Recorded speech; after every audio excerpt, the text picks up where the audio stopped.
It is a good evening from Sydney, Australia. It is not going to be seen in America till tomorrow morning. It'll be Monday morning. But here is the first episode of Niners DNA, a Sydney touch, an Aussie touch of San Francisco 49ers football. So we'll be doing a couple of shows a week. And the gentleman that I have on with me now, we're part of a group that have been following the 49ers for a very long time. We're all very much fanatics and obviously have come off the back of a loss to the Bears that has had us feeling it's pulling our hair out. I felt sick this morning. We're all up at 3 a.m. just for the American viewers. We're all up at 3 a.m. watching this game. So we're going to go through some topics, guys. So we're going to go through 4 topics and we're going to go around in a clockwise fashion. So just to introduce them all quickly, we got Rod Tuckerman on my right, on my screen. Yeah, screen right.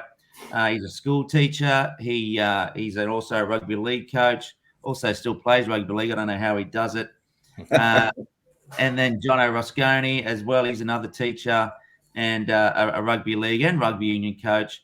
And Scott, you might have to introduce yourself, mate, because we haven't met in the flesh as yet. Well, I'm a rugby league person as well. I'm a referee, so I was a graded referee. So basically didn't make the NRL because I got an injury. But yeah, so that's my background. Played a bit of league as well growing up. And yeah, now live on the south coast a little bit out of Sydney, but not far away. So it's safe to say that a lot of us are leagueies or definitely union as well, background that love NFL. So it's a natural progression, I think. But for me, it's overtaken rugby league and union as my favourite sport, and I follow it every minute of the day. But enough about that. Let's move straight into the topics of the day. And the first one is, gentlemen, how did the 49ers lose this game? And just with them having a 6.5 point spread, 4 against the Bears, and supposed to be a team that weren't going to win many games this year. Justin Fields, a rookie QB, who again we passed on, but I guess we'll get into that later on. Let's hear from you, Rod. First of all, why did the 49ers lose this, mate? And what do you think? Well, thanks, Pete. It's good to be here. Thanks, boys. I think ultimately, in my mind, it came down to penalties and the 100 or so yards that we gave up on penalties. And, some were warranted, and, we can discuss how warranted they were. Some weren't warranted. I just think I heard Nick Bosa speaking after the game, and he said for a team that weren't moving the ball, giving them 15 yards was just like a gift pass to them. So ultimately, I think that's where we came unstuck today. Jono. Yeah, look, I totally agree. Yeah, with Rod, it was a very ill-disciplined performance from the defense, which was disappointing considering statistically, if you looked at it on paper, you would have thought that the 49ers would have won comfortably. I tend to think that it was off the back of those second chance opportunities, those situations when they're in third and middle, third and long, and the flag gets thrown for a new fresh set of downs. And the two busted coverages on the back end by the defense just to open it up. The one to Dante Pettis really stung as a former 49er. The revenge game. The revenge game. But yeah, that's the two busted coverages, putting yourself down 2 scores, and then when the monsoon weather hit at the back end, it was just all too much. It's a funny, it's a cliche and pardon the pun, but a perfect storm for them. When we needed to score twice, there was no way you could pass the ball in those conditions. But no. Anyway, Scott, what did you think, mate? Yeah, from what you guys just said, then too little, too late. The horse had gone by the time it got to the last quarter, and then the weather kicked in. We weren't going to have a chance. But you guys have all nailed it on the head with the penalties. You're not going to win a game. And you look at the rugby league cliches. If you don't get the penalty count like they did, you're going to lose it. And I'm not going to say the penalties aren't warranted. I'm going to say that you don't put yourself in a position to have those penalties happen. And that's the problem. That's what they did. They put themselves in positions. Some of them are going to be seen, some of them aren't. And I guess that's where I bring a different perspective in from a refereeing background and say, well, you don't put yourself in a position to have those penalties happen. And I think one thing we haven't really looked at the moment is the two key injuries that we had. No George Kittle, which would have been a big help to Trey. And I think also Eli Mitchell getting injured early on. His running game was brilliant before. And I don't think that was it Wilson that did most of the running after that. I don't think he had much of an opportunity. Yeah. But, I mean, Elijah Mitchell's ticking over at 6.1 yards a carry. Yeah. And he rolls out midway through the second quarter, and it just never looks the same again. Yeah, no. And he's in my fantasy team, so I was very disappointed that he didn't come through. So, sorry, can we have a little sidebar? How bad's the injury? Well, yeah, I don't know yet. I saw the replays, and you can see that from again, when you think about the NRL physio, it looks like an MCL to me. The way he was crushed, he was, the bottom of the leg went that way, and so yeah, that was again another turning point in the game. Mm-hmm. Yeah, look, I definitely agree with you guys, and again, what Scotty said, and it happened to us last year. I don't know, you remember that we were an ill-disciplined team, and I think, and you guys know that I do have a little bit of a bug to bear with Kyle. I think he's a fantastic offensive mind. I just know when you think about, and we're all, look, I'm a coach of rugby league. You guys are coaches. Scott's a referee. Discipline is huge, and it's something that in a game like this needed to be locked tight to win, right? To put ourselves in the best position to capitalize on conditions that were very, very hard to win a game of football in, especially when you got a rookie QB, first start, 22 years old, and he was our lead rusher today too. And I was talking to Rod before we started. Why he doesn't slide, it's beyond me. He's going to kill himself, the kid. But the support, as they've said, the support team around this kid has to perform well at its optimum for us to win. Scotty, in some conversations on the chat, on our 49ers chat, has said that there's going to be some, and it's not, we know he's a rookie. There's going to be some bumps. There's going to be some lumps, and our supporting cast, and not having Kittle and Debo fumbling the ball, and he just doesn't do that usually, and everything happened that wasn't supposed to happen today. And I just think there was a combination of obviously the penalties that killed us, and I think, as we'll get to our third topic with Kyle, I thought Kyle could have done a better job protecting Trey, like he has done protecting Jimmy. And I'm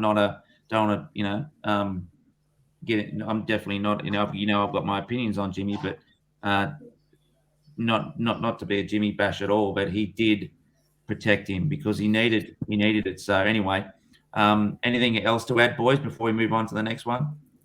Yeah, I'd just like to say, fellas, I think the other thing that got us today was we dominated the first half statistically in all facets of the game, pinning them down there where they're starting their from, and we only came away with 10 points to show for it.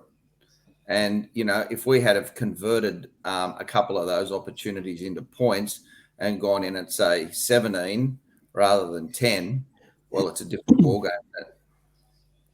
Tyler Croft, how many times has Kyle dialed up that play for use Jack, and Jimmy can't hit him, and now Trey can't hit him. Kyle must just be pulling his hair out, and that would have been that's the 17-0, right? And the simple fumble. What I do, Sorry, go Scotty. Just a simple fumble from Debo. Yeah, 10 yards out. Yeah. I did like to hear that, and you didn't hear it a lot with Jimmy. Was that Trey kind of acknowledged that he tried to throw the perfect ball as opposed to just laying it up. So if that's a teaching moment for him, and he comes back the next time, and he just puts it where he needs to, as opposed to the perfect spot, then that's something that I'm looking to see. Yeah, I think there was something statistically too in the first half. At one point, there'd been Chicago had 5 punts and had a total of 3 yards passing. Yeah, to highlight the dominance. Sorry, mate. So Justin Fields had net in the first half 0.3 yards total. Yeah. And Trey had 6.4. So he was killing it. Yeah. And I just can't believe we're 0-1, but it is what it is. The whole division will be by the end of this week. Well, this is the thing, right?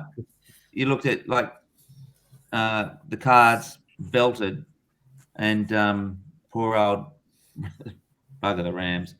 Poor old Rams. They were taught a valuable lesson. Let's move on to rating Trey Lance. We might start this time off with Jono. Jono, what's your rating of Trey Lance's first outing as QB1 for the San Francisco 49ers? Up and down. I like the. I do like his temperament. He doesn't seem to get too flustered, which is good to see. He that throw to Ray McLeod coming across where he laid it over the linebacker. Like that was beautiful, and that was something that they were concerned that he couldn't do. That he could all he had was a rocket, and that's all he could throw. But he sat it over that linebacker just out of their reach, and then dropped it in behind, in front of the safety for Ray McLeod to take. That was a beautiful touch. So I liked seeing him push the ball down the field and do those things that I know that I haven't seen the 49ers do for a number of years. And I also enjoyed the fact that I know he's running the ball probably a little bit too much at this point, and he is putting himself in some dangerous situations, but he had enough poise in the pocket to make something out of situations that others have just sort of crumbled up on the ground. So I thought it was a positive start in difficult situation. Yeah, good one, Scotty. I was relatively happy. He is still junior, and I've been following him since the start of his career. I've been following Josh Allen. I'm a massive Josh Allen fan. Looking at him in his first few games when he started, and even his first season, his proper first full season, he started the same. So I think people are just so worried, and the 49ers fan base just poos me so much because they just are so quick to rip into him and say, bring Jimmy back. And like, no, we've made the change. We move on. I love his physicality, but of course we also know that that's what's going to bring him unstuck, because that's what's going to get him hurt. And that's why I don't have the drama with them bringing Jimmy back as the backup, because I don't see. I thought it'd be an absolute miracle with his physicality if he can make every start this year. And I think just to have that in the background is such a good thing to have. And Purdy, I like Purdy too. I think he looked really good in the preseason. So for him to learn from both of them will be great come the future. So yeah. Trey's younger than Purdy. Is he? Yeah. There you go. Yeah, he is. He is. Wow. Purdy played 4 seasons at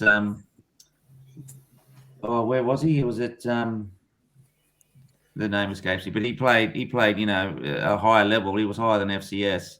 And he was pretty good. But anyway, back to Trey.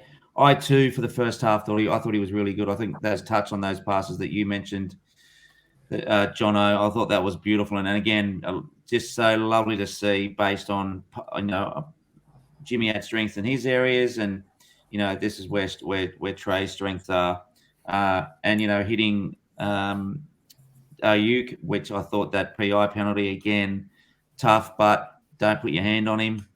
And then there was another one up the seam to Juwan Jennings again, which were great balls for us to really, those chunk plays that we have missed for a little while. But one of the greatest things I keep finding about him, was in here. I watched the press conference with him, and he owned everything. Our previous QB had a tendency just to kind of flippantly, let those things and not answer those questions to the fullest extent. But he owned every one of those things that he got wrong. And I think from a perspective of being a leader, perspective of his maturity, and then he would actually what's our left tackle? The big fella, Trent Williams, standing there. He was watching Trey speak, and they asked him what was it like to see Trey own his mistakes like that, and he said, "Well, that's why they've given him the keys to the franchise, because he's so mature. He's a great leader." So, there's some stuff to clean up. He's got to take what the defense gives him, and I think that was a real good lesson for. I think it was Stafford that tried to really get those chunk plays down the field, and he paid for them dearly. But he was poised. When he runs the ball, it almost seems like he's waiting for the break too long. He's not really willing to take the gap or get on the outside zone. It's almost like he wants that power run, which I think he was very used to doing up at North Dakota State. Just getting straight through to the linebackers there. And as you've said, Scotty, if he keeps playing like that and doesn't slide, he'll miss 3 to 4 games this year. And having Jimmy to go back to will help us for sure. What did you think, Rod? Look, I think you boys have summed it up pretty well. For a kid who's 20, is he 21 or 22? Just 22. 22. He's got an incredible head and his shoulders. He sits in there in a presser and just cops all those questions and answers them how you'd expect someone to answer them. I think just picking up on something you said, Scotty, I know, Pete, you might have a different opinion to this, but when they brought Jimmy back, I thought that was a really smart move. I just think, we're a stronger QB room with Jimmy as our number 2, rather than having Nate Sudfeld there. You'd be worried sick if Trey went down and Nate was rolled in, whereas Jimmy just gives you that little bit of added security. So I'm all for that. So good point, Scotty. Does the injury to Dak Prescott put Jimmy on the trade market? I think it. Yeah, because I agree with you, Rod. Like I think at least we know that if Jimmy can come in and cover, but at what point do the 49ers go, we're going to flip this for something on offer? Who's the Cowboys' backup? Forget his name. I'll find out. He's a lowly ranked. Fred Boucher. I'll look it up. Yeah. All I remember is Brock Purdy went to Iowa State too. Iowa State, thanks, mate. Yeah, I think the 49ers, you know what I'm going to say, guys. Trade him, because I think they want something back for him. I don't think they will. I don't think they will trade him. I don't think they're ready yet. And I think for the points that you guys have eloquently made is that Cooper Rush. Pardon? Sorry. Yeah. Cooper Rush. Cooper Rush, and he was horrible when he came in. Horrible. Yeah. And he's got to have surgery on that thumb, right? So we don't know whether it's an avulsion injury, which means the ligament pulls a little bit of fleck off the bone, pulls a bone fleck off. What did Drew Brees have? Something similar? Same thing. He missed same thing. And what was that? That was like eight games. That's right. We're saying minimum of 4 at the moment. So yeah, that's significant, isn't it? So this will be all over, the American talk shows tomorrow. And I just think that, you guys have caught it. You've killed me with common sense. It would be hard to let Jimmy go based on the fact that, because we've got a very small sample size, and that's what we saw today, right? But so I guess I would like to see what he's going to do in fine weather next week at home. Yeah. Before I sort of said, okay, you should trade And I him. think that probably talks to, like the next topic about Kyle Shanahan and what he does and things like. I think that the stat was that on all passing attempts today, that Chicago did not blitz once. So if that's a little insight into what they're seeing with Trey Lance in terms of we're happy not to blitz him and we're just going to sit back there and try to make him allow him to make a mistake in the passing game and man-to-man. Then Kyle has to respond to that. He has to come up with a package, or he has to come up with a game plan that's going to work around that and force them into other coverages. So, okay, let's go to that point. And Scott, you're on a roll. Sorry, Jono. Did he adapt? Which is I don't think Kyle adapts. Did you think he called a good game today? No, I always feel like he does one thing that kind of like sparks me, and then he never goes back to it. Like like Rod, I think we were talking when he went on the triple option run. Yeah. Where he showed it. He allowed the running back to go through, and he takes off, and he's got the man outside him. Yeah. Just a 3 option. Like, it was beautiful. Like, he had it all in front of him, and I don't think he did it again. We didn't see it again. That's the kind of thing I don't understand with how Kyle does things, given the clear knowledge and ability that he has as a coach. Yeah. What about you, Scott? Yeah, I'm similar.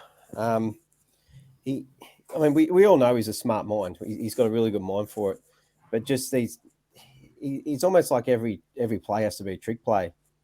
He tries to sometimes be a bit too fancy when we don't need to. But were the conditions conducive to that today, where he probably needed to take a step back and keep those shorter plays going, more running game? Like, I mean, we're a running team, we know that, but I don't. Yeah, I just think sometimes you need to take a bit more risks than what he does.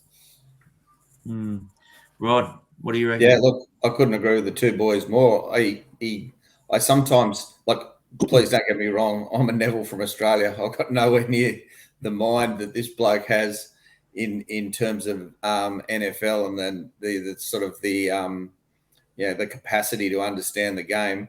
But sometimes I get frustrated, or I get puzzled by some of the calls he makes and some of the decisions he makes. And, maybe, so for example, might be going away from the run too quickly, or, as Jono mentioned, something comes off and it looks beautiful. We don't ever go back there again. Just while we're on this topic, even the way that he uses George Kittle, like, how can you have a bloke like George Kittle who can go, 10 receptions for 140 yards, and the next he's 3 from 12 in the next game, and just playing sort of I don't know. It's just that inconsistency there. If you compare, Kittle to the other tight ends of his caliber, they're used in the attack game far more effectively, I think. Yeah, I thought he failed the team today in terms of his non-adaptability and the unwillingness to go back to those plays. I think that he could have found Ayuk more. I think he could have found Ray McLeod more, especially in that first half. He saw the things that were working, and yeah, that triple option. I mean, that's something that he was doing back when he had RG3 as his quarterback. But and something that you said, Scotty, was that and it's about him being too tricky. I think he gets in his own way a bit. He wants my criticism has been for him that he wants it to be all about him. It has to be about Kyle. It's not the quarterback that won us the game. It's Kyle's call playing that won us the game. It's not, it's not the it's the first scripted 15 plays that get us a touchdown, and it nearly takes up the first quarter. So like Trey, a lot of young people in our team. He's only been he's been a head coach for 5 years now. He's still a young fella. I still think he's got some maturing to do. He still has a losing record. That goes back to, I guess, he hasn't had. That's one of the big reasons I think he's kept Jimmy. is because he doesn't want to. Every time that he's lost his quarterback, we just go back to these backups that can't do anything, and hence having a losing record. So I don't want to put all the blame on him for that. And again, when I mentioned a little bit earlier, he played to Jimmy's strengths, and Jimmy in a lot of those stages and a lot of those runs last year was super clutch. He's great with those balls over the center. He's great getting those holes getting those balls in those small windows. Trey's not there yet, and I think him throwing him outside the numbers, up the seam a little bit more in the first half, probably impossible in the second half, obviously. But I think play to Trey's strengths. Don't go back to the stuff that works, and get out of your own way, Kyle. Would be my suggestion for Mr. Shanahan. Anything else, boys, you want to add to that? Anything that sprung to mind? I think you nailed it, mate. I also just Trey Lance was actually pretty efficient in third down today. He was. Considering it was his first, you're the starter. This is you. Tough conditions. And I thought he actually, there was a couple of times there I was like, this is like he's been very efficient and very effective in that role. So that's, and everything that you said about Kyle there, I love the fact that he comes out there with the 15, 20 plays to start the game, and he can script it up, and it's pure, it's poetry. And but I do agree with you that it's when he has to change out of that I don't know. It's almost a tunnel vision approach where he just needs to sort of, as you say, get out of his own way. That would be something I'd look for moving forward. I think it was pretty clear that at half time the Bears were onto what we were doing. And that's why their patterns changed in the second half. And we did not adapt. We did not adapt to what they were doing.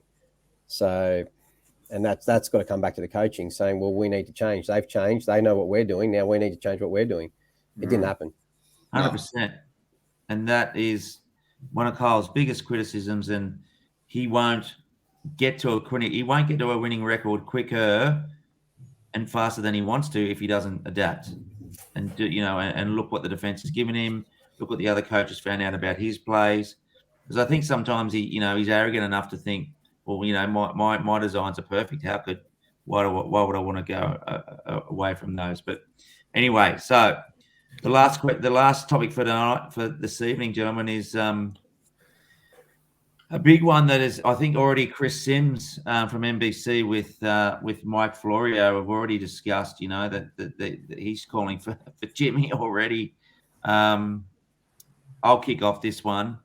I think that he has to give Trey the same leash as he gave Jimmy last year. I thought that he was, as far as, and we all know that, on our chat last year, both Jono and I would say, get the kid in there, get the kid in there, get the kid in there. But it proved to be that, when Jimmy was called upon, he got us home. And all praise to Jimmy for doing that. He's not a great fourth quarter quarterback, but still, that's history.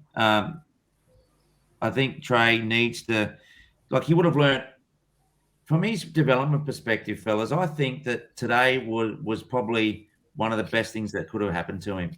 Think about if he came back from a 9-point deficit in monsoonal conditions and won.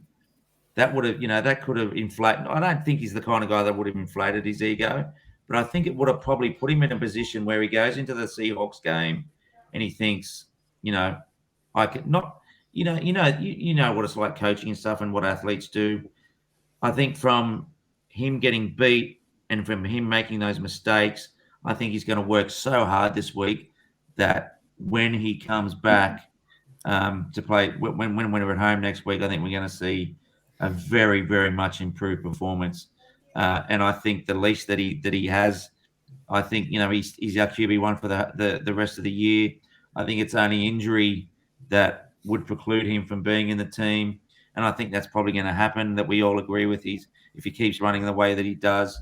I mean, look, if he comes out next week, throws 5 interceptions, which I don't think he will, and, loses the game, then, of course, more questions will be asked. But I think it'll take a lot for Kyle because again, I think he's stubborn as well. He's named Trey as QB1, but again, we've got the locker room scenarios. And again, is that a media beat up? Is that something that the media pundits are trying to say because they want to create more clicks for themselves?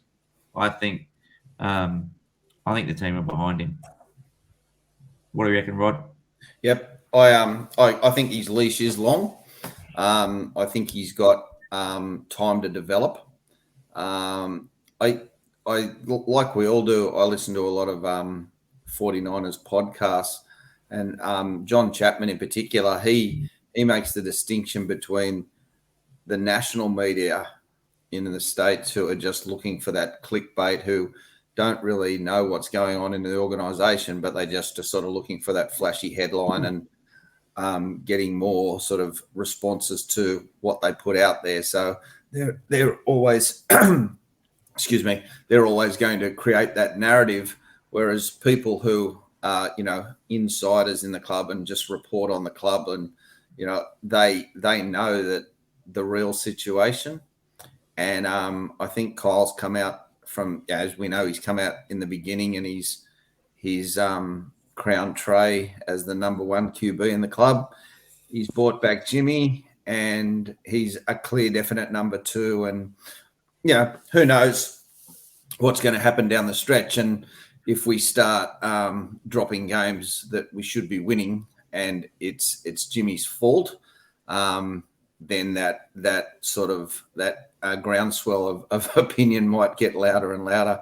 But at the moment, I think he's got all the time in the world to develop because let's face it, Kyle has invested the whole future of this club in this kid, and he's not going to toss him out after half a season.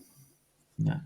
Yeah, I can't see it. I cannot see the scenario where they move off Trey because it's all about moving forward. It's all about development, and I think they will take every lump that comes their way to make sure that he is, I guess, in the eyes of them, they've seen enough to say that he is the future, and that's it. That's it. And I think there's enough support cast around him to support him and to ride him through that, even on the defensive side of the ball in particular.